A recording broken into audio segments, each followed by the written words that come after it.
Les constats des organisations de la société civile après les élections tenues récemment en RDC démontrent que le pays patauge encore dans une gouvernance électorale avec plusieurs écueils qui arrivent à occulter facilement les efforts fournis par ces acteurs de la société civile. Lors de l'atelier organisé par l'AETA, les CONAFET, par exemple, avaient relevé certains défis et contraintes rencontrées lors de la campagne électorale jusqu'au traitement des plaintes liées au contentieux. Au cours de cet atelier organisé au Centre Wallonie-Bruxelles, que durant 30 ans, la société civile en RDC a été traversée par plusieurs courants qui ont réduit son combat à une dynamique à construire des plaidoyers qui peinent à aboutir dans les systèmes de gouvernance actuels en RDC. Pour trouver des réponses à ces soucis, différentes organisations de la société civile se sont retrouvées en atelier d'échange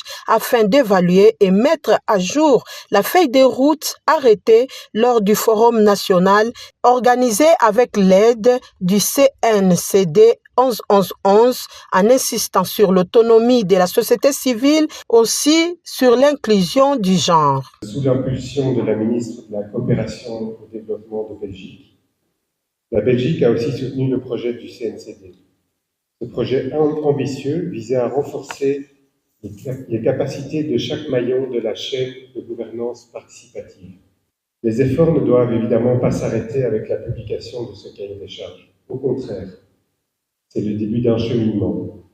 Ce document doit maintenant être au cœur de la relation entre citoyennes, citoyens et acteurs politiques dans les provinces concernées. Nos lois, jusqu'à aujourd'hui, ne sont pas encore sensibles aux questions de la représentativité de la femme et aux questions de la participation politique de la femme précisément. On a vu la volonté politique des chefs de l'État de nommer les femmes au gouvernement. Nous avons quitté de 12% à 27%. Nous sommes dit, effectivement, il y a un effort qui est fait.